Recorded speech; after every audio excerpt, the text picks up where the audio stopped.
Boa noite.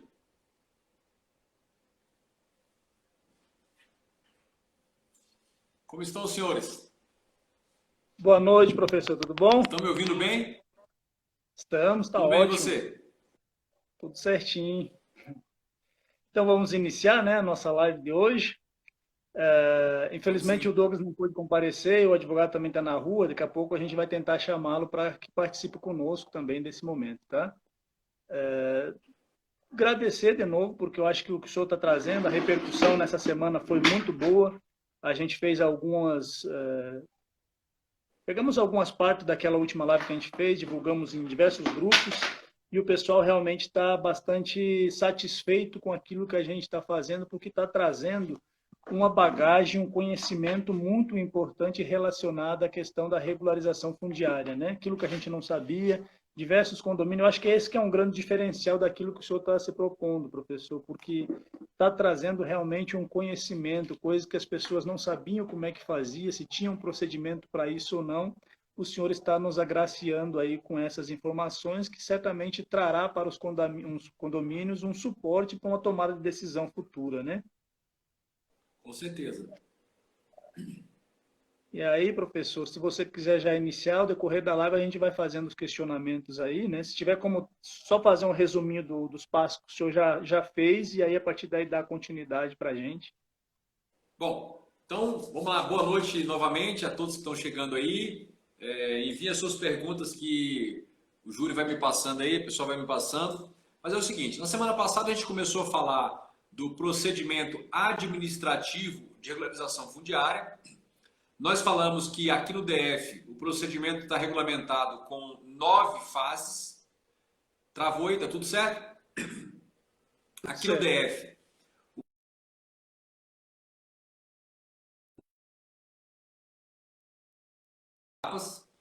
parece que travou um pouco aí.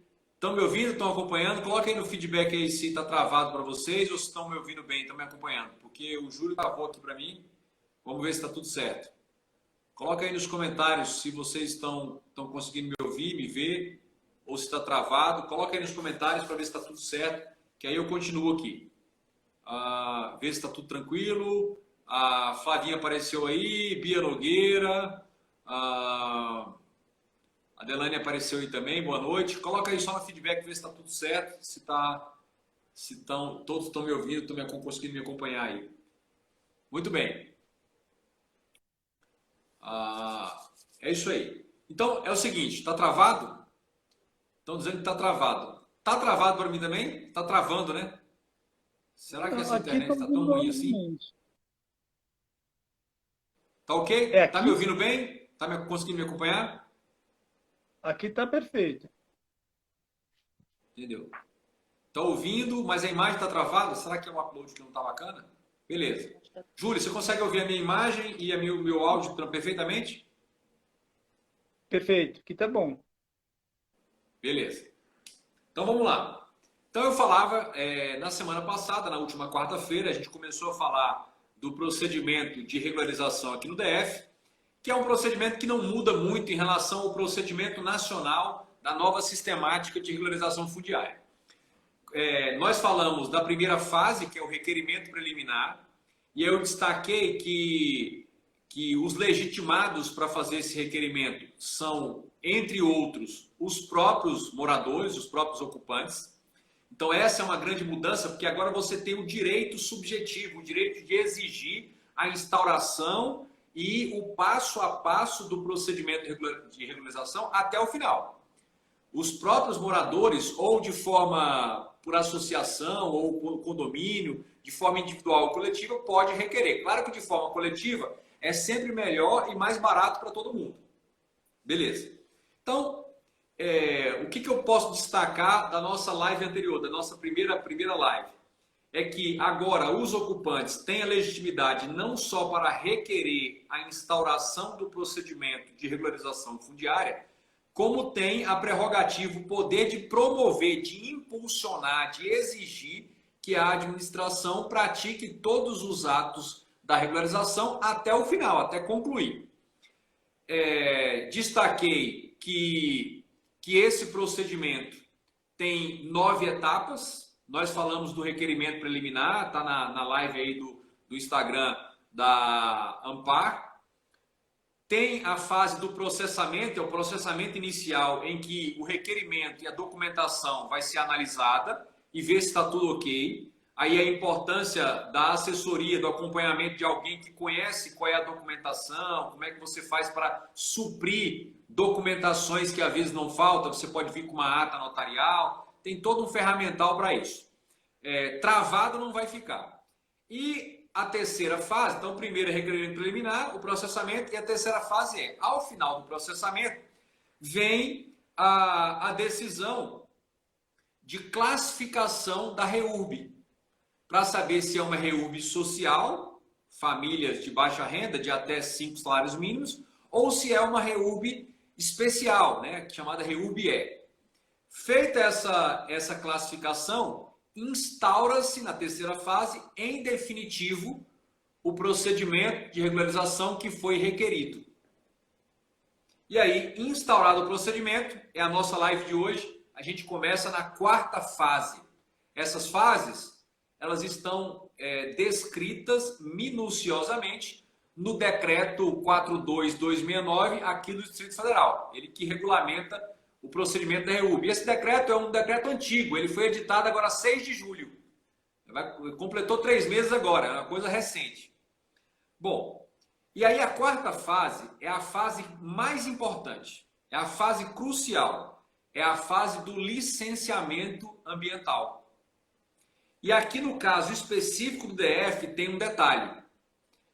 O licenciamento ambiental, ele deve ser requerido ao órgão gestor de meio ambiente do DF, ao IBRAM, ele deve ser requerido pelo legitimado ou pelos legitimados.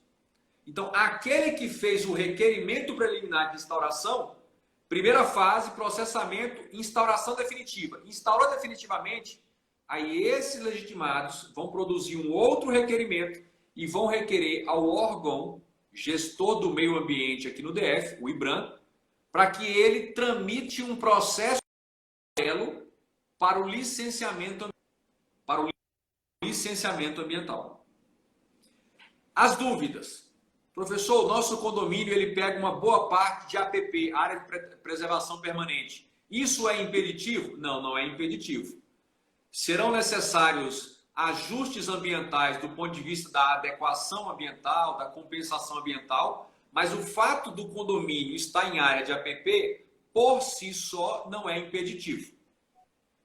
Aí, nesta fase, vai ser feito um estudo ambiental preliminar com as propostas de adequação e as propostas de compensação. Adequação e compensação. Professor, você pode me dar um exemplo de hipótese de adequação? Você construiu o condomínio, pavimentou boa parte do condomínio. Quando vem as águas das chuvas, o fluxo de águas pluviais, isso está gerando uma correnteza muito forte rumo à área de APP, rumo à mata ciliar, rumo à área de preservação. E essa água escorrendo com grande velocidade pode gerar erosão e danificar a área de APP. Então, na proposta pode ser feita uma proposta de obra dentro do condomínio, o condomínio vai arcar com isso, uma obra para fazer uma adequação da captação dessas águas pluviais. Pode fazer um dique de contenção, pode ser um lugar de absorção dessa água, de retenção, canalização, captação. Então, esse é um exemplo de adequação. Você faz uma adequação ambiental para que o impacto do condomínio, que já está pavimentado, né, está asfaltado, está com bloquete, não gere uma enxurrada que vá prejudicar a área de APP, por exemplo. E aí nós teremos outras. Então, a quarta fase é a fase do licenciamento. O que a gente precisa lembrar? Quem vai requerer, quem tem legitimidade para requerer ao órgão ambiental o licenciamento do condomínio, da área que está sendo regularizada, é o próprio legitimado, os próprios interessados que requereram o começo do processo. Segundo, vai ser feito neste momento um estudo preliminar e virão as sugestões de adequação do órgão ambiental. O órgão ambiental não pode simplesmente falar assim, não aprovo, rejeito. Não. Se ele não concordar, ele vai sugerir as alterações e vai abrir um prazo para que os interessados proponham as adequações. Uma dúvida importante é o seguinte: professor, quando é que a gente vai ter que colocar a mão no bolso para fazer a obra de adequação? A lei dá a resposta. A lei diz: depois que já tiver aprovado o projeto de regularização, aprovado o projeto de obras de infraestrutura e adequação essenciais, e a regularização já tiver ok, aí vocês terão um tempo para cumprir o projeto de regularização com as adequações aprovadas.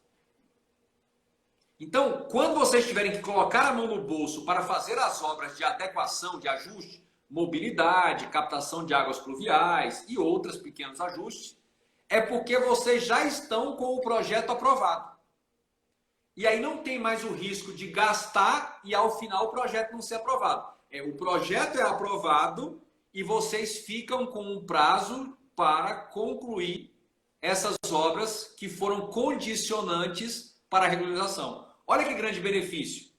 Porque antes qual era o medo? Eu vou fazer essa obra no condomínio, eu vou captar as águas pluviais, vou dar o tratamento, e aí depois o governo não aprova o meu projeto e eu fico sem regularização? Não, acabou isso. A lei traz isso aí.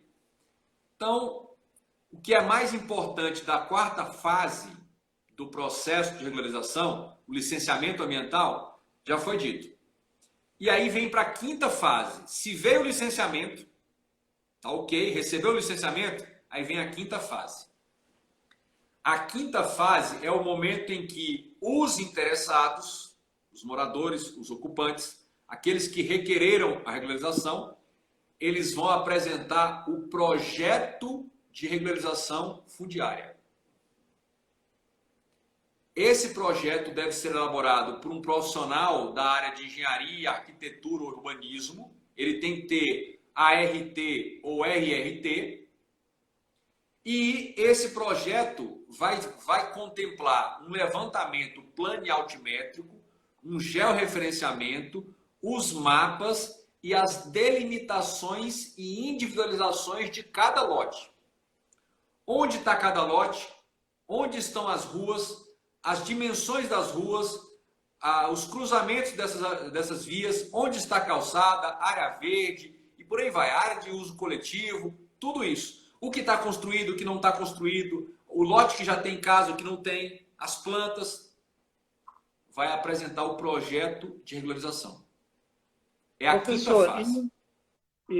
E no caso de algum condomínio que já esteja com a sua estrutura, vamos dizer, consolidada e que não tenha entrado dentro desses requisitos legais aí que a legislação exige, sei lá, tenha deixado alguma área menor daquilo que a lei exige, vai ter que quebrar tudo, refazer, ou existe uma forma de organizar isso? É o seguinte, a ordem só vai ter que demolir, desfazer aquilo que for absolutamente impossível de adequar.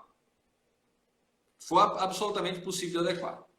Vamos pensar o seguinte, numa determinada parte do condomínio, nos fundos de um lote, em que não está construído e ainda não vai ser construído, passa um rego, um pequeno córregozinho, que é intermitente. No período da seca, ele seca completamente, naturalmente. No período das chuvas, fica correndo água, metade do ano com água, metade sem água. E há um risco de o uso desse condomínio contaminar ou soterrar esse pequeno córregozinho, esse pequeno fluxo de água. Uma obra de adequação que pode ser feita no trecho em que esse pequeno córrego, esse pequeno canal de água passa dentro do lote ou dos lotes, você, de forma aprovada pelo órgão ambiental, manilhar. Coloca o córrego para passar numa manilha e aí depois ele verte. Isso acontece em vias públicas, para poder passar uma via pública. Então, é um ajuste. Então, assim, pela legislação, você só fala em demolição e destruição quando a obra foi feita completamente inviável à adequação.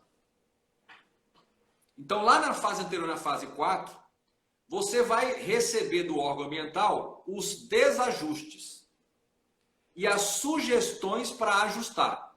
Aí na fase 5, quando você vier com o projeto vai contemplar o que já está pronto e o que precisa ser adequado. São as obras de infraestrutura essenciais. Nessas obras de infraestrutura essenciais entram obras de mobilidade. Olha, dentro do perímetro do condomínio tem que ter acessibilidade para cadeirante. Entende? Dentro do perímetro do condomínio tem de ter uma previsão de onde vai passar a captação, uma previsão no projeto de regularização, onde vai passar a captação do esgoto. Porque agora tem fossa séptica, não é? Mas e quando vier a ligação completa do esgoto? Então, o projeto vai contemplar, olha, o esgoto vai passar aqui. E daqui vai ligar na linha geral que o poder público vai levar para o tratamento. Então, esse é o projeto. Então, assim, professor, mas para fazer esse projeto, para quando a gente implanta 5 anos, por exemplo, daqui a um tempo, conforme o que ficar aprovado, a gente vai ter que quebrar o asfalto. Vai ter que quebrar o asfalto. Vai ter que quebrar, fazer uma vala, colocar as manilhas dentro do condomínio e levar para fora da onde vai conectar com a rede pública de captação de esgotos. Aí vocês vão ter que fazer essa obra.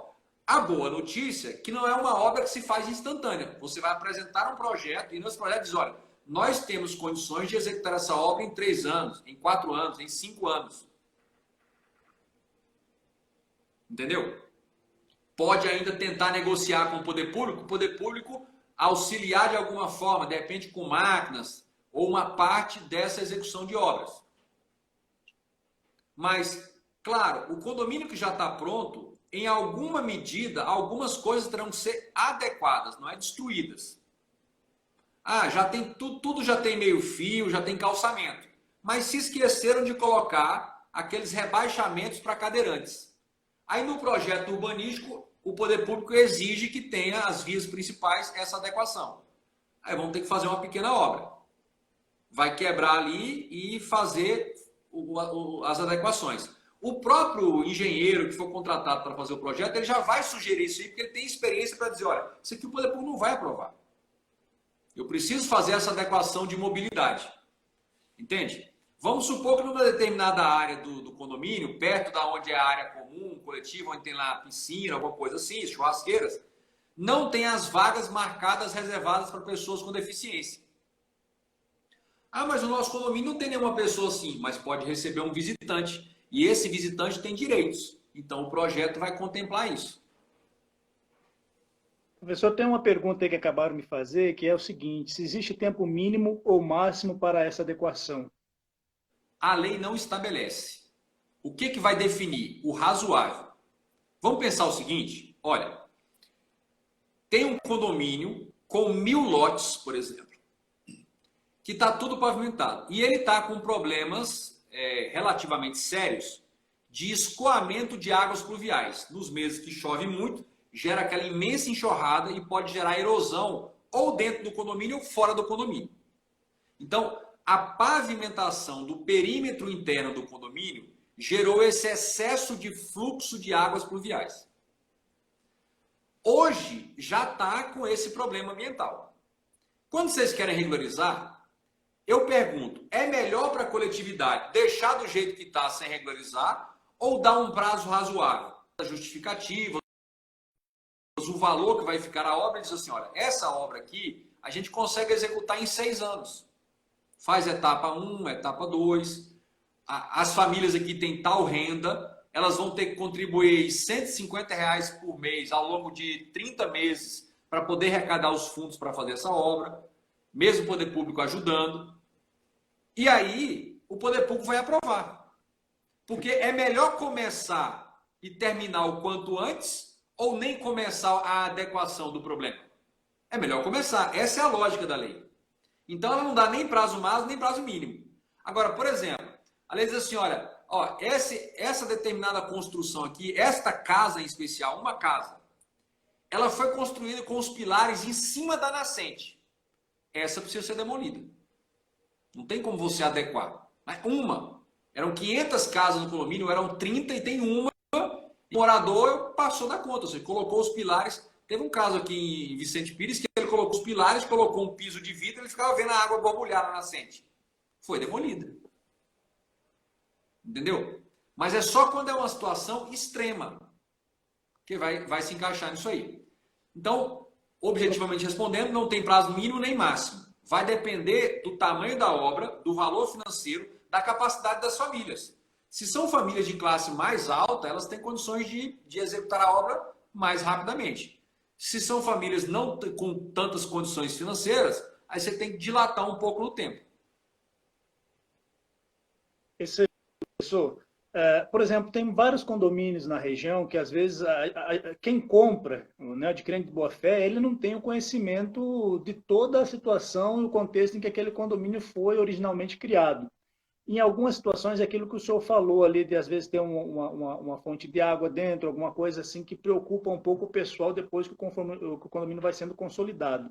A minha pergunta é, em quais hipóteses não é, dentro do conhecimento jurídico, não é passível de regularização? E aproveitando a mesma pergunta, você acha que iniciando esses processos aí, mesmo a pessoa cumprindo, é naturalmente normal passar fase por fase, ou pode chegar em algum momento em que ele trave, indefira e aí foque em algum outro tipo de ação dentro do condomínio? Eu falo isso porque você vê que às vezes a gente é uma preocupação constante que muitos têm. Às vezes pensa, poxa, eu vou dar entrada num processo, que é aquilo que a gente falou da outra vez, mas é interessante, né? Tem gente acompanhando aí, gente nova que não estava da outra vez, porque a preocupação é muito grande. Às vezes você entrar em algum órgão para requerer alguma coisa e ser punido, de certa forma, com fiscalizações frequentes, não conseguir nem a regularização e chamar um foco aí para dentro do condomínio. A gente recebeu muita mensagem nesse sentido aí nessa semana aqui. Não, Né? a lógica não é essa. A lógica é o seguinte. Aí a gente tem que ser bem sincero nisso. Então, a sua primeira pergunta é o seguinte. Tem alguma situação que não vai dar para regularizar? A lei só lista duas. Que é o condomínio que está situado numa área de proteção ambiental integral, o administrador, o governador, o secretário de desenvolvimento urbano, nem que ele queira, ele pode regularizar. Senão ele vai cometer improbidade. Então, se o condomínio estiver numa área em que ela já está categorizada como proteção integral, não tem jeito. Professor, me dá um exemplo de proteção integral. De 15 metros até a margem do rio ou qualquer vertente de água, é proteção integral. Ah, tem uma casa que está construída a 10 metros do fluxo de água. Não vai regularizar. Essa, não é que o condomínio inteiro não vai regularizar. Esta unidade, ela não pode permanecer da maneira que está, porque ela vai inviabilizar a regularização do condomínio inteiro. Ou seja, ela está num perímetro que, pela lei, se é menos de 15 metros do veio de água, né, do fluxo de água, do leito da água, e aí é uma proteção integral. O outro exemplo é o parque ecológico. Vamos supor que alguém fizesse um condomínio dentro da água mineral, do Parque Nacional aqui de Brasília. Impossível. Não tem como regularizar. Só tem uma solução, demolição. Não dá. Ah, mas não demoliram até agora, mas um dia vai ter que demolir. Porque regularizar não vai. Bom, a terceira hipótese que está na lei nacional é quando tem uma situação de inabitabilidade. Eu não sei se você chegou a ver na TV, mas nós temos dois exemplos que passaram nos jornais aqui, televisivos. Um exemplo foi de uma área lá no Sol Nascente em que as casas estavam muito próximas de uma imensa erosão. E essa erosão já tinha, inclusive, derrubado algumas casas. Nesse caso, você tem um risco de habitabilidade, ou chamada inabitabilidade absoluta. Ou seja, as famílias ficarem ali, elas estão correndo risco de vida. Então, isso não regulariza. Um outro exemplo muito semelhante é que tem em Planaltina de Goiás. Volta e meia passa na TV. Tem um bairro inteiro que estava sendo consumido por uma enorme erosão, que a gente chama de barroca, né? Aquela erosão imensa. Lá o poder público já até fez uma obra para corrigir esse problema. Então, essa é a primeira parte da sua pergunta. A segunda pergunta é o seguinte: qual é a lógica da lei? Isso está na lei. Iniciado, instaurado o processo de regularização, o poder público não vai mais fazer ação demolitória, a não ser em relação às construções novas. Sabe aquele espertalhão? Ah, começou o processo, agora eu vou meter a mão e vou começar a construir. Não, calma. Quem está começando a regularizar não continua cometendo as mesmas irregularidades. Espera a coisa concluir para aí depois, dentro dos novos parâmetros, construir. Aí depois que está regularizado, vai sair a construção, vai sair a bits para construções novas, para reforma. Entende? A ideia é o poder público, ao regularização, não pode ser, a não ser raros casos em que, por exemplo, já está construído numa área que é inviável a regularização. O exemplo que eu dou é aquela construção que está a menos de 15 metros do leito do rio, do riacho. Aí, essa estrutura em si, ela está absolutamente contra a lei, ela não vai ser regularizada. Então, ela pode sofrer uma ação. Bacana? Mas também poderia sofrer sem. Bom, o que se pode fazer nessa situação é tentar fazer, dentro do perímetro do condomínio, um remanejamento para que ele troque esse lote para um outro lote na outra ponta. Criar um novo lote dentro do condomínio, se possível, para essa pessoa não ficar completamente prejudicada. Entende? Então, assim, essa visão de que, quando eu fizer o requerimento, eu vou chamar a atenção do poder público e aí que vai vir a ação demolitória. Não, a lógica é o contrário disso. Possivelmente, se você mostrou que iniciou o procedimento, aí você tem até condições de ganhar uma liminar. Por quê? Porque você está mostrando que dentro da lei você iniciou o procedimento de regularização, é para você manter do jeito que está. E o poder público vai ajustando as medidas. Bom, a terceira parte da sua pergunta foi o seguinte: não há a possibilidade de travar numa determinada fase e aí não regulariza de jeito nenhum? A ideia não é essa. A ideia não é essa. A lei diz assim, o poder público está terminantemente proibido de indeferir de forma imotivada. E o poder público está obrigado que sempre que ele indeferir, ele vai motivar por que ele indeferiu e vai sugerir as adequações para corrigir.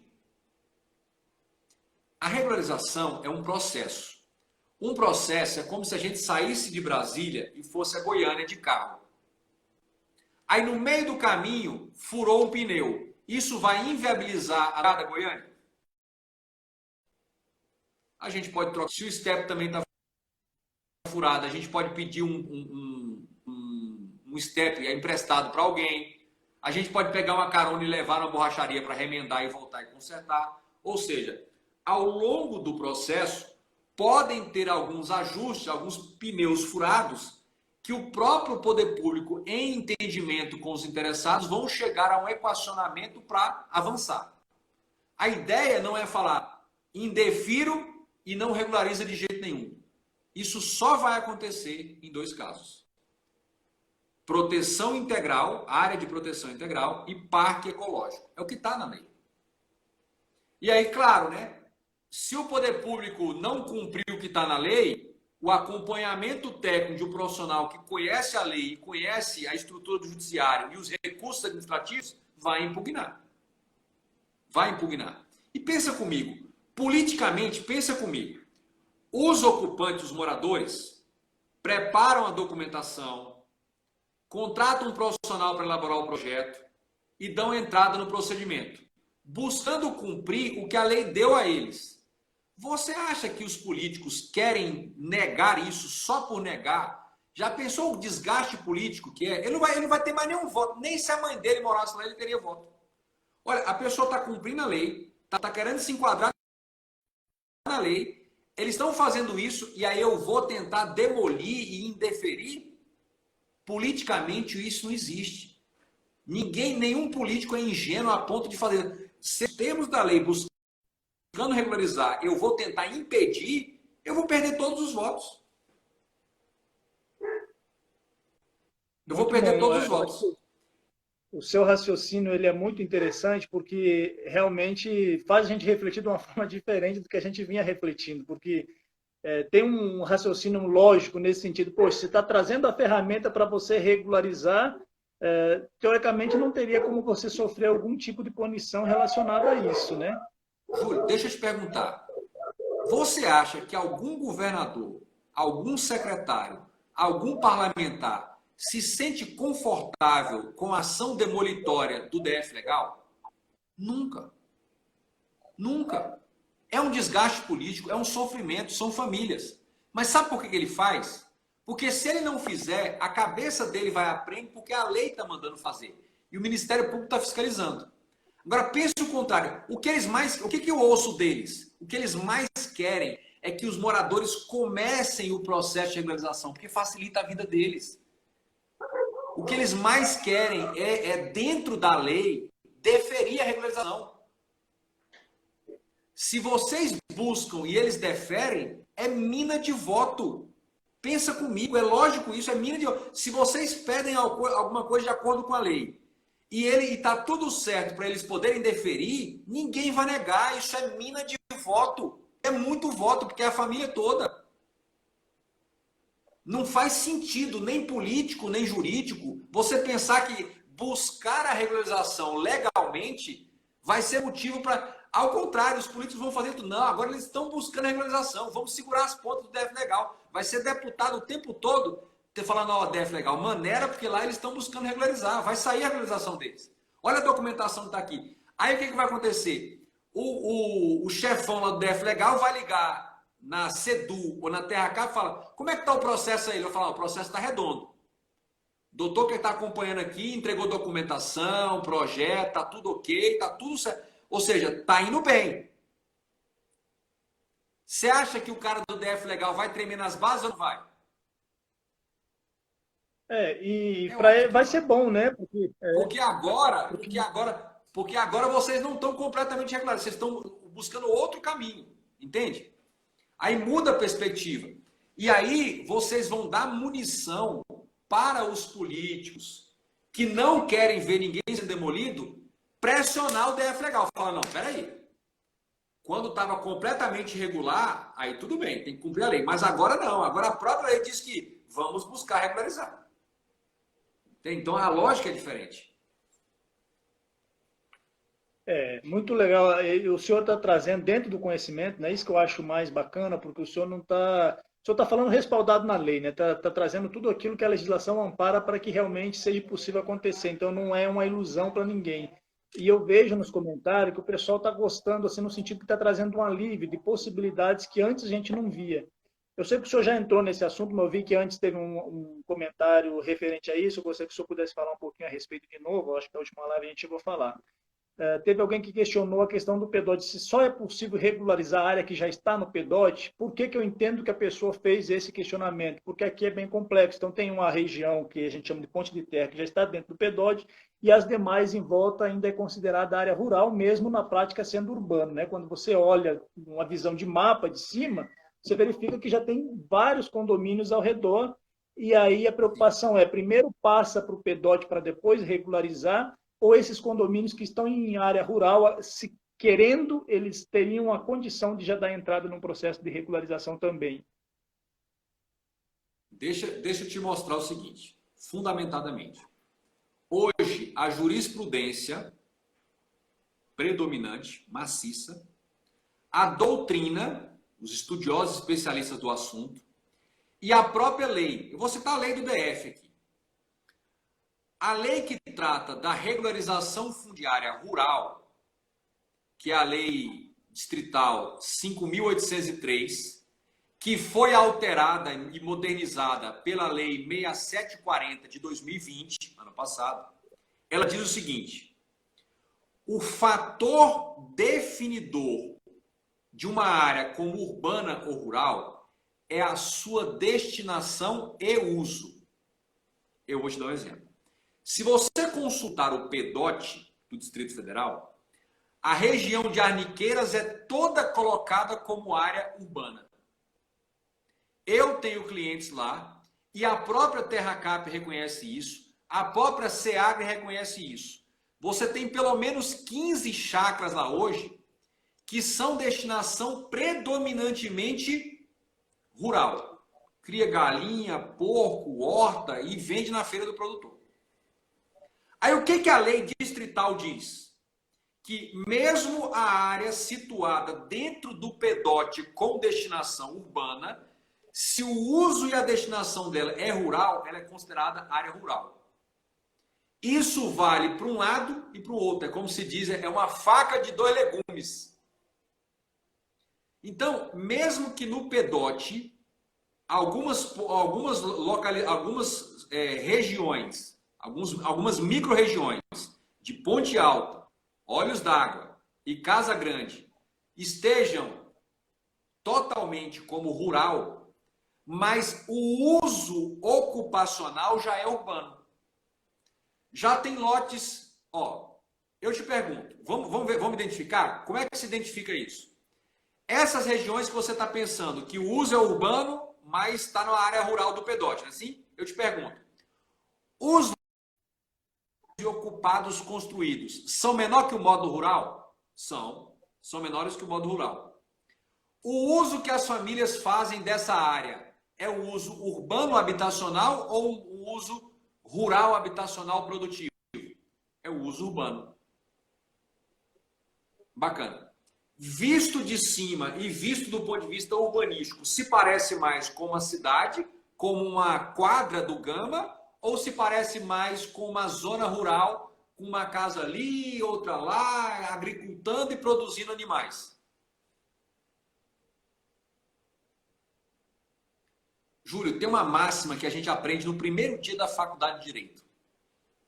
Diz assim, olha, o direito não pode ignorar a realidade. Nem a lei, nem o direito, nem os tribunais. Porque no primeiro dia que o direito e seus mecanismos ignorar a realidade, instantaneamente a realidade ignora o direito. Ou seja, o direito passa a não valer. Passa a ser letra morta.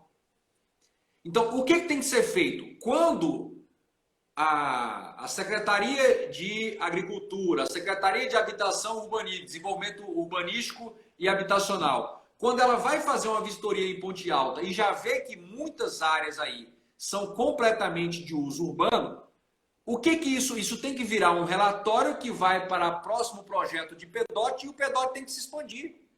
Toda cidade do mundo é assim, ela vai se expandindo. Áreas rurais na imediação vão se tornando áreas urbanas. Ou você acha que quando começou Brasília, Ceilândia era urbanizado? Ceilândia era fazenda, era tudo fazenda. Tiveram que desapropriar para construir as quadras. Entende? Então, essa falta de inclusão no PEDOT, pelo que está literal na lei, não é cláusula impeditiva de iniciar, tramitar e concluir o procedimento de regularização fundiária urbana. Professor, e as áreas que ainda estão na condição de rural? Você faz o que estão fazendo em Ariqueiras. A maior parte, 99%, é urbana e regularizada como urbana, mas respeitando as áreas que preservaram a característica rural. Até porque são essas áreas que vão garantir um microclima mais agradável, porque ainda tem reserva, tem mata, tem um riacho.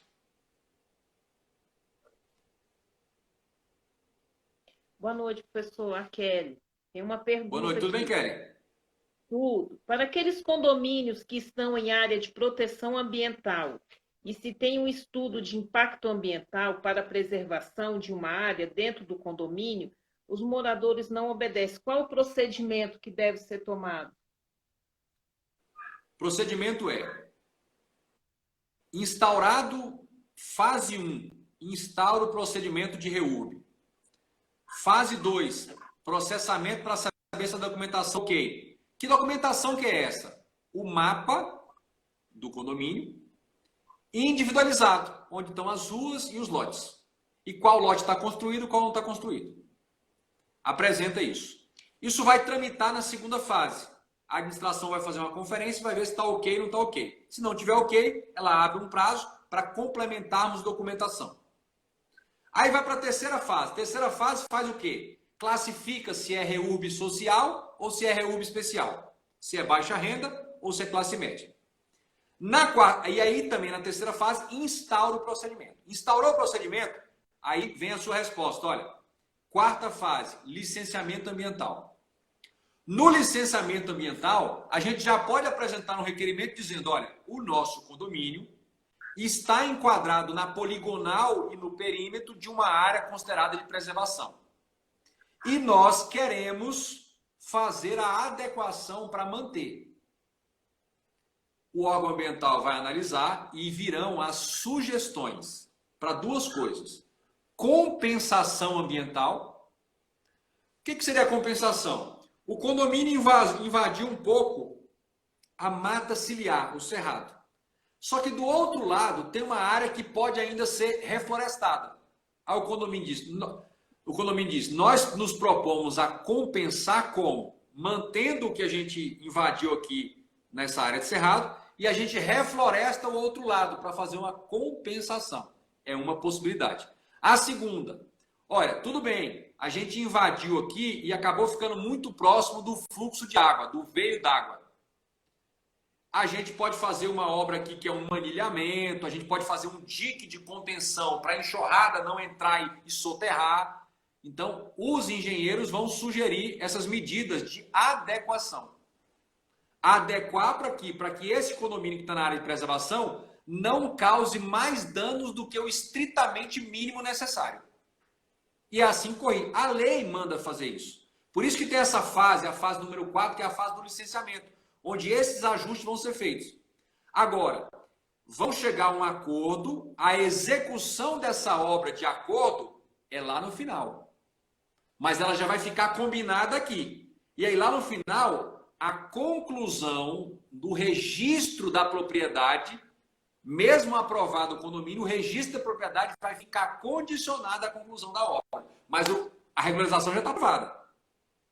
É só o registro definitivo da propriedade que vai ficar pendente no cartório até vocês comprovarem que concluíram a obra de adequação para se adequar, para se ajustar. Então, é isso que vai acontecer. Excelente, professor. Tem mais uma pergunta aí que é feita pelo Jefferson. Ele questiona como a gente consegue conversar com os órgãos, né, com esses órgãos, para que seja recebido essa liberação, acho que para dar entrada nesse procedimento. Pelo que eu entendi, tem que seguir o devido processo legal até chegar a essa fase, né? Se eu puder falar um pouquinho a mais a respeito. Isso. O passo a passo, Júlio, e a pessoa que nos perguntou aí, o passo a passo está no decreto 42.269, pode anotar. Decreto 42.269 de 2021. Decreto do Distrito Federal. Decreto 42.269 de 2021. Eu confesso que quando uma pessoa que não é especializada na área lê esse decreto, algumas lacunas ficarão na cabeça dela. Por quê? Porque falta o domínio de conhecimentos do direito ambiental, do direito registral, do direito de propriedade, do direito urbanístico. Tudo bem? O passo a passo está ali. Só que como vem numa linguagem muito técnica urbanística, não é uma linguagem obscura, mas é uma linguagem técnica. O auxílio de um profissional técnico vai traduzir, como eu estou tentando traduzir para vocês, o que significa cada coisa no passo a passo. Entendeu? E aí vão sugerir, nessa interlocução com o poder público, as medidas que podem ser tomadas para contornar possíveis obstáculos, possíveis objeções. Lembrando que só tem duas objeções absolutas. Não vai regularizar onde for área de proteção integral, que é coisa mais rara, e não vai regularizar se o condomínio tiver em parque ecológico. Fora isso, tudo é regularizável. Basta esse ajuste. E aí, profissionais técnicos que ajudem nessa interlocução vai baratear o custo. Porque, por exemplo, o poder público pode chegar e falar assim, ó, a gente quer que vocês façam 90% de retenção das águas pluviais. Fala, peraí, poder público, 90% vai ser um enorme de uma obra, caríssima. Nós temos o nosso profissional aqui da área de engenharia e ambiental, que apresentou um relatório preliminar alternativo que diz que se a gente fizer uma retenção de 40% e canalizar o restante para diques ou barragens mais adiante, em áreas que não estão habitadas, pode reduzir o nosso custo. Aí manda para lá, os analistas, engenheiros ambientais do IBRAM vão analisar e vão ter de aprovar. Por quê? Porque a adequação ambiental é para ser da forma que preserve a natureza, mas que seja viável. Porque se não tiver a viabilidade, vai ficar como, Júlio? As famílias sendo derrubadas, o meio ambiente sendo degradado. Ou seja, o que é mais importante? Melhorar ou deixar como está? Melhorar. Ganha a sociedade, ganha o meio ambiente e ganha as pessoas, as famílias.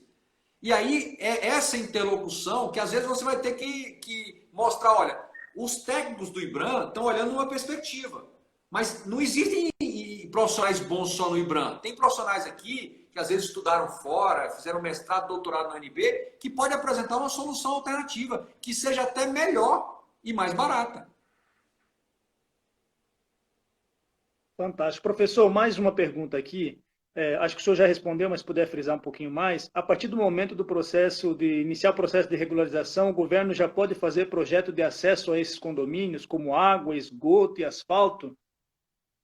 Acho que o senhor já deve ter respondido, mas só para, né, o objetivo é para as pessoas ficarem bem esclarecidas, acho que fica bacana. Lembra que são 3 fases? Primeira fase, requerimento, com a documentação. Segunda fase, processamento, para saber se está tudo ok.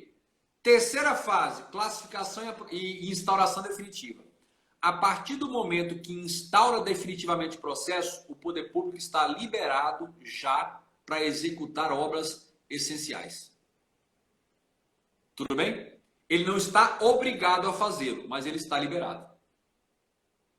Por quê? Porque a lei define que regularização é um conjunto de medidas jurídicas, urbanísticas, ambientais, sociais.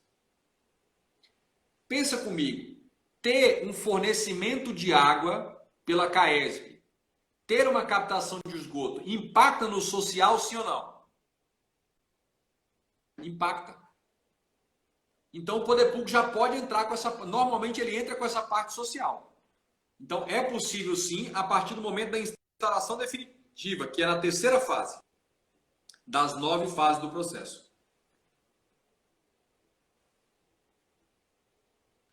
Fantástico. Bom, eu tinha parado na 5ª fase, que era o licenciamento ambiental. Vamos para a 6ª? A 6ª fase é uma fase chamada saneamento. O que é isso? Um corpo técnico multidisciplinar vai analisar página por página desse processo, fazendo um checklist, dando ok. Aqui está ok, está aprovado, está ok, está ok. Se tiver alguma pendência, ele vai dar um despacho sugerindo o que deve ser feito para adequar. Se não tiver nenhuma pendência, ele vai sanear o processo. É a fase do saneamento. É a fase que diz assim, olha, todos os requisitos, todos os procedimentos, todos os detalhes estão de acordo com a lei. Agora que eu saneei, que é a 6ª fase, vai para a 7ª fase, para a autoridade máxima competente decidir aprovando ou não aprovando a regularização fundiária. O projeto, na verdade, que foi apresentado na 5ª fase. Se houve o saneamento, o poder público não pode negar a aprovação. Por quê? O saneamento é dizer, vocês cumpriram todos os requisitos da lei. E se cumpridos todos os requisitos da lei, o poder público tem de decidir aprovando a regularização. É a decisão final favorável. Aí nós já estamos na 7ª fase. Essa fase já é a fase do churrasco preliminar, que aí agora não volta mais. Aí agora vocês podem fazer aquele churrascão da semi-vitória ou da quase vitória, aquela comemoração. Já viu nas Olimpíadas? Quando o cara ganha a prova, ele já comemora, mas a medalha não chegou, ela vai chegar. Mas o cara já pousa como campeão, porque está ganho. É essa fase, é a 7ª. Decidiu. O cara já pode ter um churrasco, se eu estiver assessorando, já pode me convidar para o churrascão e tal. A 8ª fase é quando o poder público obrigatoriamente vai expedir um documento chamado certidão de regularização fundiária. Ele vai baixar um documento valendo para o condomínio inteiro e esse documento contém um anexo com a lista de cada lote e cada ocupante. Porque, de posse dessa certidão chamada CRF, Certidão de Regularização Fundiária, mais esse anexo com a lista dos nomes, esse documento é que vai ser levado ao cartório na 9ª fase, Júlio. E o cartório vai pegar o documento e falar, ah, é do condomínio tal, já tem mapa, já tem planta, já tem número de lote, tem tudo, tá tudo ali já, tá tudo ok. Aí ele vai olhar o nome e falar, lote 1, Júlio, lote 2, Kelly, e vai abrindo matrícula e vai registrando um por um, a CRF. A partir dali, Júlio, você já pode sair, colocar uma faixa bem grande na porta do condomínio, vendo lote financiado pelo sistema imobiliário. Aceita financiamento. Muito legal, viu, professor? Saber disso aí. Até os cachorros Acho se que empolgaram aí, até os cachorros se empolgaram aí. É empolgação. festejaram de um jeito aqui, você não faz ideia. Ó, isso aí que é escritura.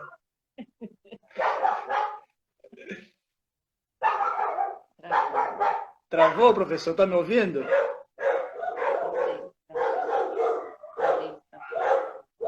Foi dele. Vou chamar o professor de novo aqui, pessoal. Só um momentinho aí. Regulação só pode construir tranquilo, sem dor de cabeça. Não tiver uma barragem.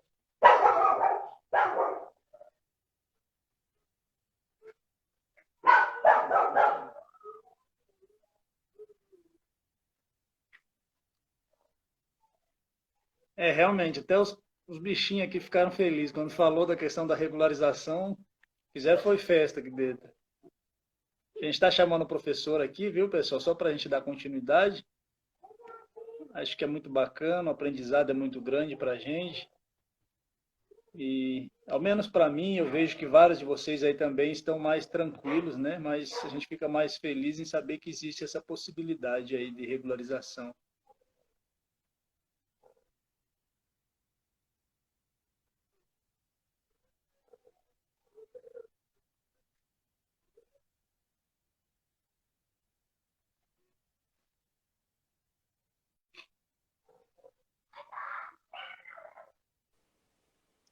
Tô de volta. Coisa boa. Caiu Você minha ficou conexão feliz aqui, mas também, já não voltei. foi, professor? Foi feliz também, não foi? Quando Não, falou de fiquei tão regularizar empolgado o que até o seu... Instagram derrubou a gente aqui. Não, para mim é um sonho, para mim é um sonho. Então, acho que é muito bacana isso que o senhor tem trazido para a gente, essa informação. Acho que traz uma possibilidade, um esclarecimento muito legal. A última pergunta da minha parte relacionada a isso, os lotes em que estão, assim, só para a gente frisar novamente, eu acho que o senhor já falou que isso aí, mas é bacana. Por exemplo, deu início a um procedimento de regularização, tem 60% do lote já habitado, o restante não. Essas pessoas, ao final, terão direito a esse lote ou elas podem, em algum momento, perder, sei lá, tem alguma preocupação nesse sentido, porque elas ainda não têm Não, casa? elas terão direito. Elas terão direito. Por quê? Porque, na verdade, o que a gente está regularizando? A gente está regularizando um loteamento irregular. Ou seja, o loteamento irregular é fruto de um parcelamento irregular do solo. Se esse loteamento tivesse nascido corretamente, ele teria que ter observado o procedimento de uma lei de 79.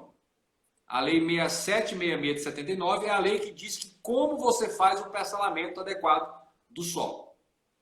Como isso não foi observado, o que você está buscando regularizar é um condomínio de lotes irregular. Condomínio de lotes.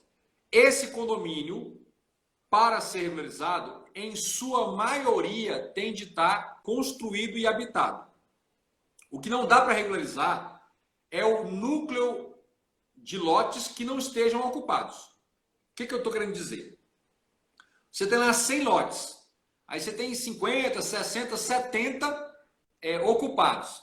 E normalmente é assim, você tem uma fileira de 10 lotes, aí tem um no meio que não está edificado, os outros estão todos edificados. Aí tem mais uns dois para lá, para cá, ou seja, o perímetro todo já é um bairro, é uma cidade, é um núcleo urbano informal. E no meio desses núcleos urbanos tem os lotes. Você chega no Lago Sul, tem poucos, mas ainda tem uns lotes sem construir. Você chega em Samambaia, Taguatinga, às vezes tem uns lotes que estão demolidos. É normal. Isso por si só não descaracteriza a condição de núcleo urbano. Então, essas pessoas vão perder os lotes? Não.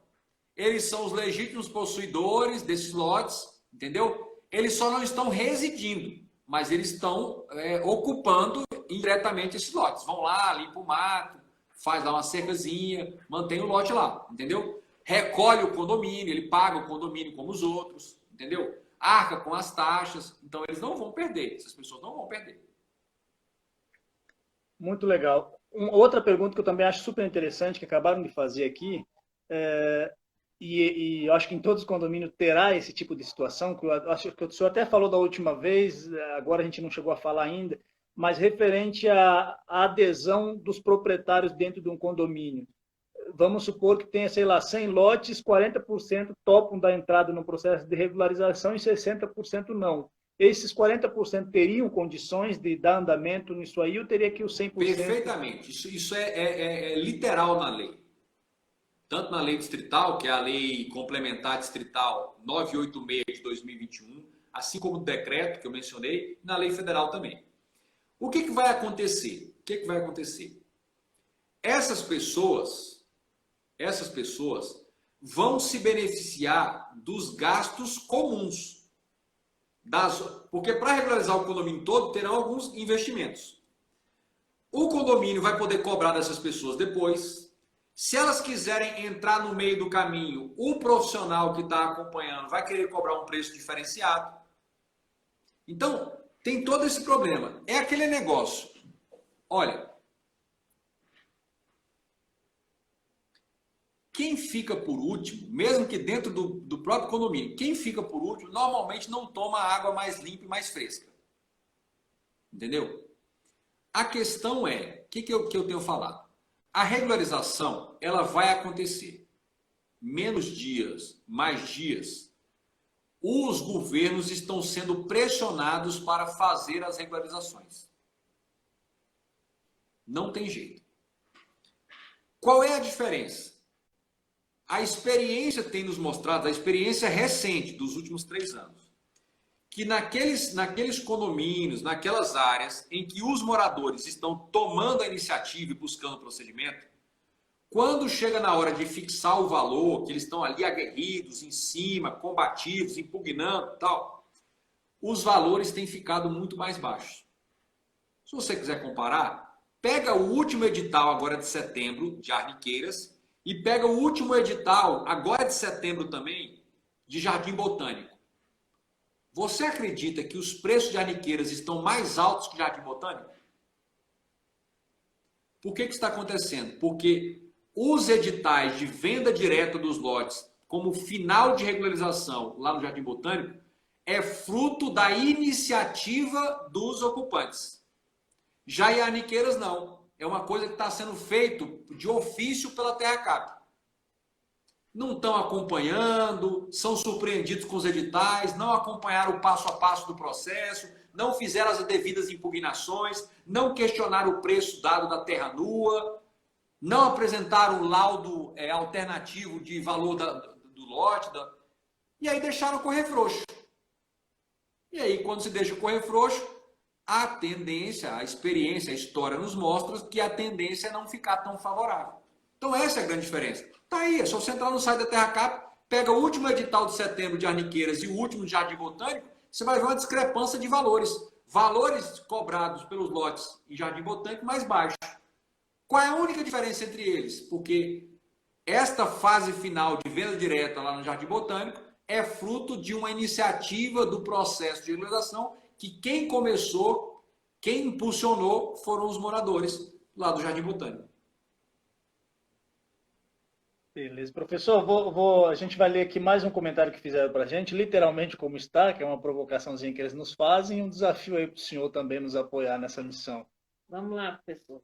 Vocês da Ampar poderiam fechar uma parceria com o professor para um curso de orientação aos síndicos.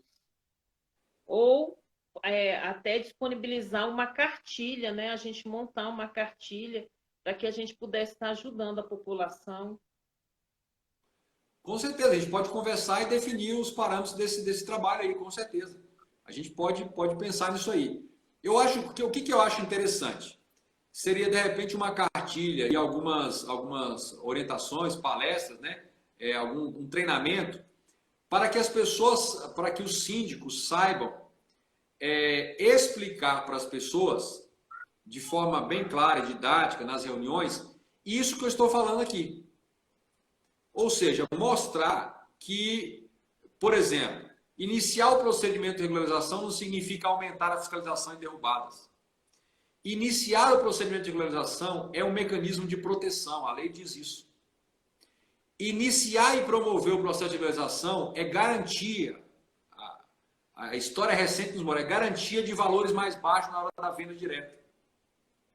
Iniciar o procedimento de forma organizada, com representantes, é o caminho mais curto para você articular com o governo, com a TerraCap, uma compensação. A gente vai pagar pelos lotes, mas a gente quer que 40%, 50%, 60% desses valores que a gente vai pagar pelos lotes sejam reinvestidos aqui na nossa região. Reinvestidos como? Instalando postos de saúde, delegacias específicas, pavimentação, iluminação pública nas ruas, melhoria do transporte coletivo local, entendeu? Então, quando você inicia o procedimento, tem essas condições. Eu acho que isso pode ser passado para que, na interlocução direta, haja um convencimento melhor. O ideal seria toda a região de Ponte Alta, Casa Grande, Olhos d'Água, tudo isso se unir como um grande bloco, como se fosse um único condomínio e ingressar conjuntamente, entendeu? Para que as reuniões na TerraCap, na SEDU, com o governo, seja por uma representação única.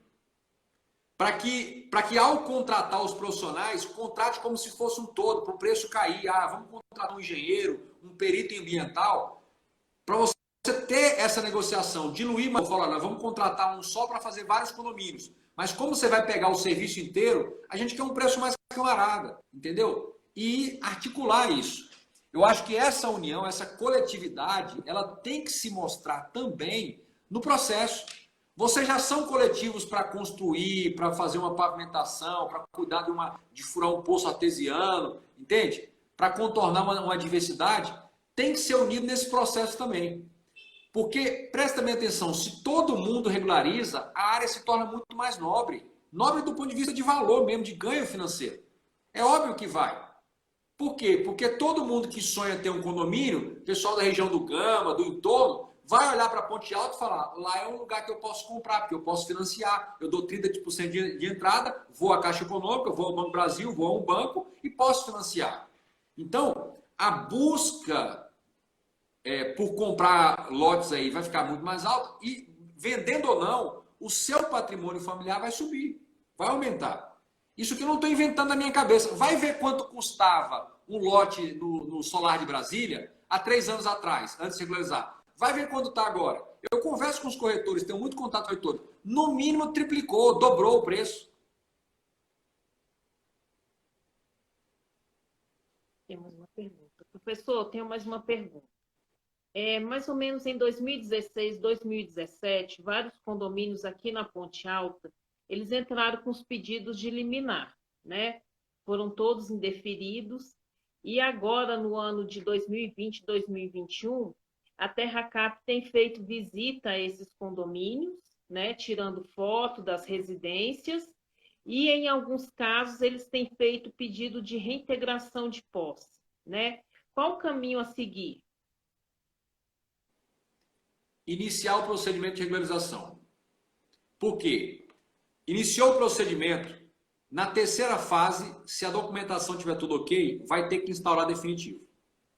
Quando instaurar definitivo, eu duvido qual é o juiz que vai dar liminar de reintegração de posse para um procedimento que o próprio poder público já instaurou em definitivo.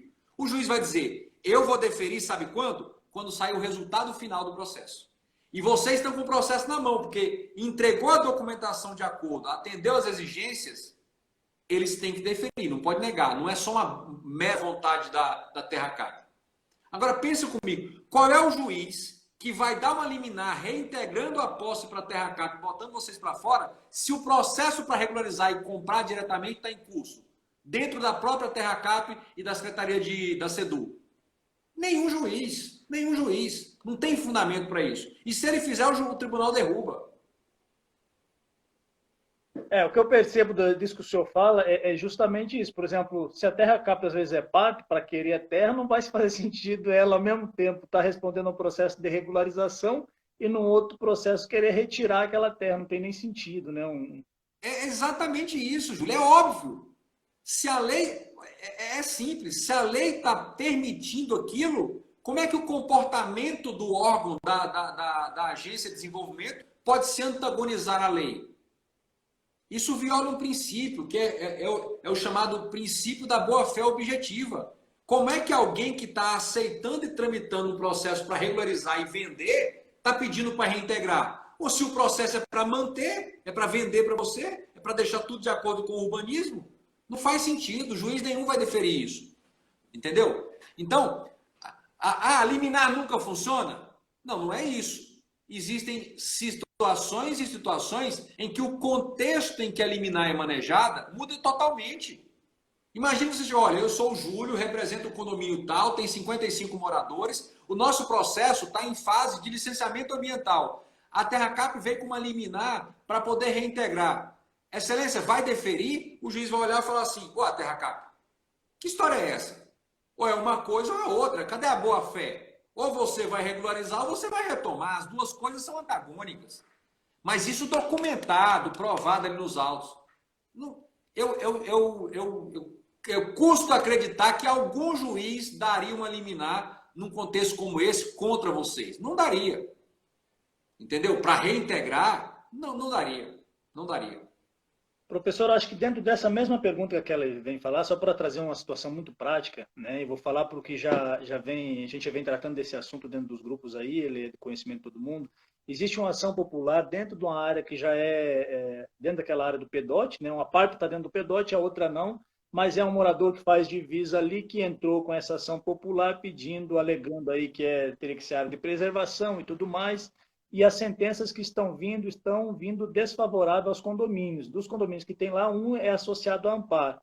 Então, é uma situação complexa, muito semelhante a isso que o senhor já vem explicando, né? Se o senhor puder frisar que o caminho também deve ser por aí, o que acontece? Acontece mesmo que a Kelly está falando. Então, está vindo sentenças lá dizendo que são área de preservação ambiental e tudo mais, e em algumas situações pede para que o DF Legal faça a fiscalização, inclusive apresente cronograma de ações de derrubadas e tudo mais. É bem complexo. O caminho seria basicamente esse que o senhor veio falar anteriormente também para aquele, né? O caminho aí é uma iniciativa do processo de regularização e já no pedido preliminar dizer o seguinte: a área que está aqui é a área de preservação, mas não é uma área de preservação impeditiva. Porque a lei diz que impeditivo é só proteção e a gente vai lá no IBRAM e pede uma certidão. Eu quero uma certidão dizendo qual é a condição ambiental dessa área. Nessa certidão, a gente vai ter a certeza de que não é proteção integral e que não é parque ecológico. Aí a gente junta no requisito preliminar e diz assim, olha, já no pedido preliminar, eu quero destacar que não se trata de área cuja regularização é proibida, impeditiva. Então, que tramite o procedimento sem as ações de derrubada do que já está construído. Dos novos, não, do que já está construído. Preserve-se. Por quê? Porque como o direito ainda está por decidir, a gente não pode demolir, deixar demolir, e lá no final concluir que poderia regularizar. Imagina, eu demoli a sua casa e no final do processo administrativo, não, poderia regularizar. E aí eu vou fazer o que com a obra? Que já foi destruída.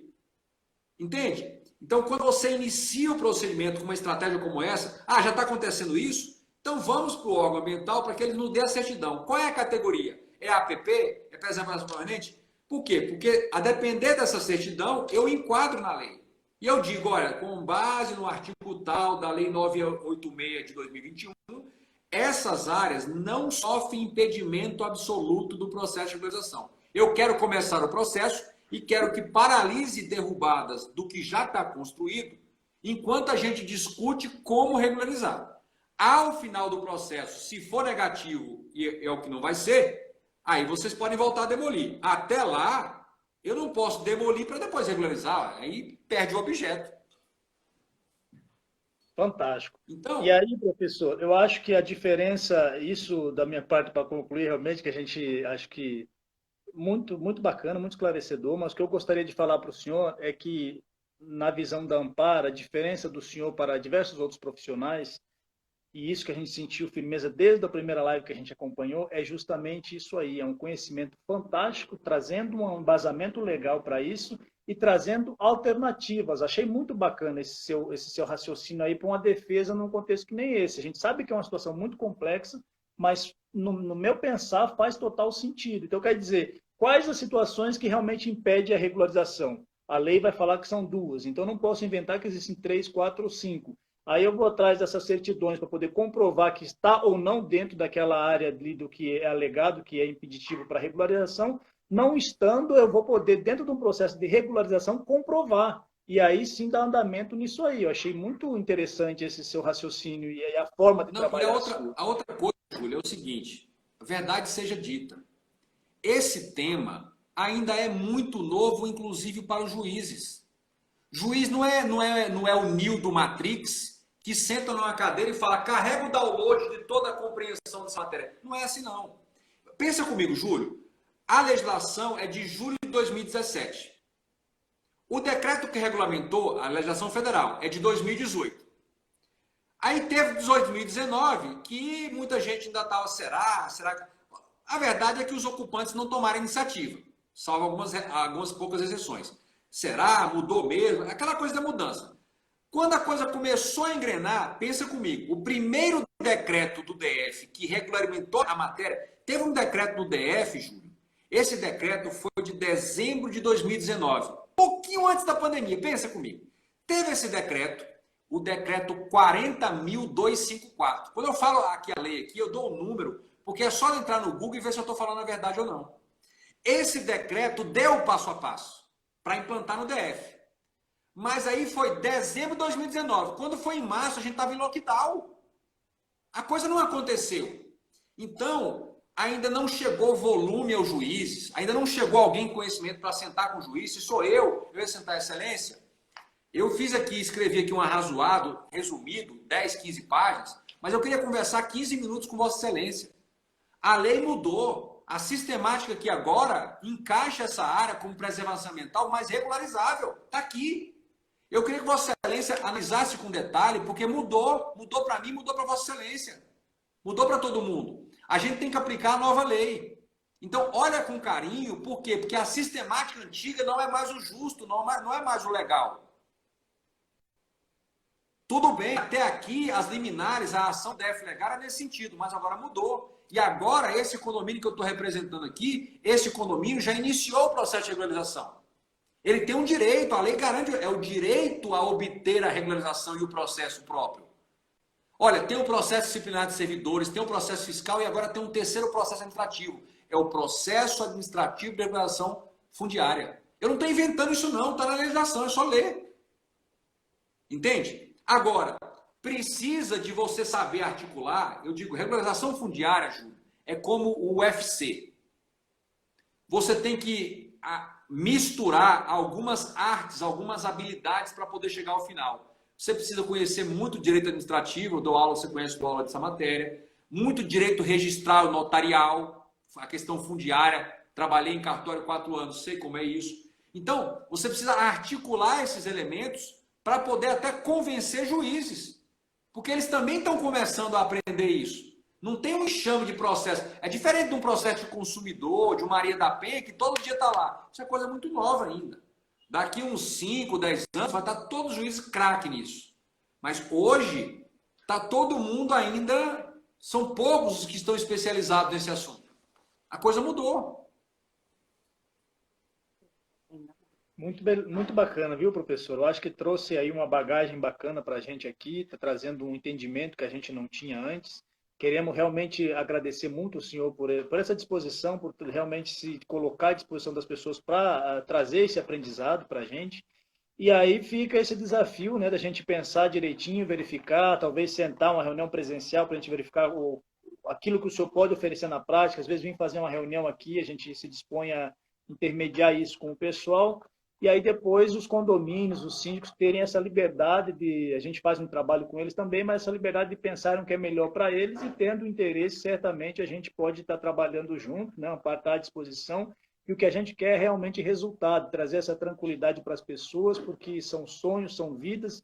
Então, às vezes a gente pegou muitas situações assim, né? Às vezes você vende um bem seu, você trabalha a vida inteira e dá naquele lote ali, nessa intenção de regularizar, e aquilo acaba sendo um problema, porque você tem medo de perder a sua casa, perder o investimento de uma vida toda. Para algumas pessoas, 100, 200 mil não é nada, mas para outros é uma economia de uma vida inteira, né?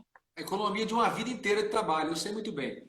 Júlio, eu queria compartilhar com vocês aqui o seguinte.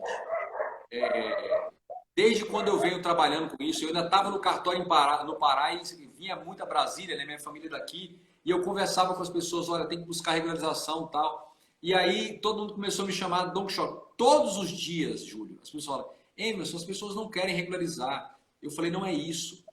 É porque elas ainda não estão devidamente informadas e orientadas sobre como é possível fazer e quais são os benefícios. Essa cultura de anos do irregular criou uma distorção. Mas quem realmente sabe... Você acha que eu não tive a oportunidade de comprar... Pelo preço que eu comprei a minha casa regular, não tive oportunidade de comprar mansões faraônicas em condomínio irregular? Você acha que eu não tive oportunidade? Você acha que foi falta de dinheiro? Óbvio que não. Mas aqui é casa de ferreiro, espeta de ferro. Eu tinha o conhecimento. Eu sei a tranquilidade. Cara, comprei a minha casa, mudei para dentro. Cara, troquei a cópia da chave, tranquilidade. 10 anos que eu estou aqui, Júlio, não tem uma preocupação, um questionamento. Entendeu? As dificuldades que eu tive aqui, teve greve do lixeiro, aí o lixeiro não estava passando. A gente contratou um cara aqui para levar lá para o lixão, para colher aí na roupa, para não ficar sujo. Entendeu? Foram trocar um transformador aqui, Júlio, aí faltou luz aqui um dia. Entendeu? É uma realidade que só quem está no regular ou quem está no irregular é que sente falta. A gente liga para a SEB aqui, quando a energia, a antiga SEB aqui, cara, 4 horas o negócio está pronto. Entende? Teve aquele racionamento lá naquele ano. Entendeu? São as dificuldades que a gente vive na habitação regular. Agora nós temos toda uma sistemática que foi bolada e pensada para trazer todos vocês para a mesma situação que eu estou.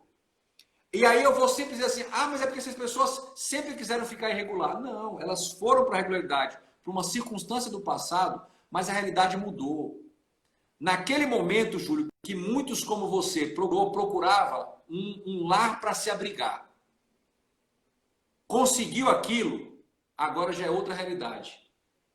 Júlio, ninguém em sã consciência quer ficar na clandestinidade, na irregularidade. Ninguém. Não é confortável para ninguém. Entendeu? Nem o lucro financeiro compensa a clandestinidade. Então, e outra coisa, aí vocês estão com as suas famílias. Ninguém quer ficar com as suas famílias no regular.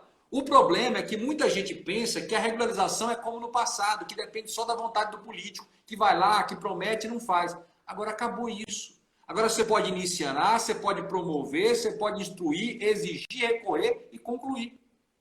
E já está acontecendo. Por que está acontecendo muito pouco? Porque muitos poucos condomínios tiveram acesso aos raros profissionais que os orientaram no caminho certo. Quem recebeu orientação? Jardim Botânico, alguns do Colorado, o Alto da Bela Vista lá em Sobradinho, o RK, já conseguiu. Quem foi orientado no caminho certo, trilhou o caminho. A lei é de 2017, com 2 anos de pandemia, já estão colhendo os frutos agora. De janeiro para cá, é uma regularização ali, uma venda direta aqui, outra lá. Entendeu? Então, assim, eu realmente estou imbuído nessa bandeira de primeiro levar a informação. Se a gente vai trabalhar junto ou não, é um outro momento, eu acredito que sim. Mas o mais importante é esse convencimento, é síndico a síndico, condomínio condomínio, assembleia por assembleia, e convencendo os outros. Olha, mudou, a gente tem uma chance boa, já está acontecendo. Já tem pessoas que estão se beneficiando e nós não. Vamos atrás também. É nossa vida, nossa família, nossa casa. Entendeu? Até porque se vocês pudessem simplesmente largar e ir para um outro lugar, muitos já teriam feito, mas não dá. Já investiram demais. Agora precisa completar esse ciclo e se tornar algo regular. Estou sempre aqui para ajudar, para esclarecer. Faço isso diuturnamente. Se eu não estou aqui com vocês, hoje mesmo recebi pessoas no escritório para orientar. Vamos trabalhar junto. Já fui dar palestra em outros condomínios. Estou aqui porque eu não acredito nesses que me falam que ninguém, os caras não querem, eles querem ficar. Eu acredito no oposto. Eu acredito que com a informação correta e com o direcionamento, todo mundo vai querer. E vai ser inevitável. Mais cedo ou mais tarde, todo mundo vai ter que regularizar. Muito bom, viu, professor? A gente realmente, em nome da associação, agradecemos muito o senhor aí por esse esclarecimento. Eu vou pedir só um espacinho, só para me falar sobre uma outra situação, para depois a gente realmente encerrar a live. Quero aproveitar, em nome da associação, para agradecer aqui os parlamentares, de modo especial ao Viana, né, que ele destinou R$ 200 mil aí para a gente trabalhar a questão de iluminação na região. Acabamos de receber a informação de que foi liberado, então a gente já está em contato também com a administração. É uma luta que a gente faz, que é muito sacrifício, mas ao decorrer do dia a gente vê que vale a pena e a gente encontra, tem muitas portas que se fecham, muitas pessoas que às vezes dizem que vão ajudar e às vezes não vêm ajuda, mas ao decorrer do tempo você sempre encontra pessoas realmente muito dispostas a ajudar e a comunidade agradece e reconhece muito por um trabalho como esse. E também ao Reginaldo Sardinha, que vem nos ajudando muito, muitas das nossas demandas a gente manda para ele também, tenta sempre intermediar. Tem uma questão de uma rua aqui que ele tem um compromisso aí conosco de realmente ajudar a questão do asfaltamento e tudo mais, né? Em nome da associação, a gente agradece essas pessoas porque nos tratam com muita dignidade, com muita seriedade e lutam também para a questão da regularização. Então, o que o senhor nos traz é uma bagagem muito boa e eles estão dispostos, estão nos ajudando já também essa questão de pedestre, de inclusão, de alteração para a área rural para urbana. E eu certamente, naquilo que for necessário, se a gente levar uma demanda aí, precisar do apoio deles, com certeza absoluta estarão aí à disposição de nos ajudar. Fica o nosso agradecimento em nome da associação, em nome de toda a comunidade aqui a eles. E de modo especial ao senhor também, porque realmente traz uma bagagem de conhecimento muito boa, viu, professor? Deus lhe abençoe, lhe dê muita sabedoria para que compartilhe cada vez mais conosco esse seu conhecimento. Agradeço a oportunidade, o carinho de vocês aí. E as portas estão abertas aqui de minha parte e espero que realmente vocês consigam uma unidade, um convencimento regional aí, para que o quanto antes venha a ocorrer o churrasco da titulação, da regularização aí, vocês comemorando. Eliane, Boa noite. Só agradecimento, agradece o senhor, né? Pelas informações obtidas, né? Porque até o momento para a gente também era muito vago, né? E foi muito produtiva essas lives, com certeza. Estamos juntos. Boa noite, professor. Agradecer. É sempre bom trazer informações, porque o que nós mais temos aqui são dúvidas, né? E acredito que vão aparecendo aí no decorrer do tempo, mas eu acho que o processo de regularização é o melhor caminho mesmo para trazer essa segurança que a gente precisa. Muito obrigada. Com certeza. Agradeço o carinho, Kelly, estou à disposição. Qualquer coisa, me gritem aqui. Fantástico. Obrigado, viu, professor? Boa noite aí para o senhor também. Obrigada. E obrigado a cada uma das pessoas que acompanharam aí a live e vai também disseminar esse conhecimento dentro dos seus condomínios.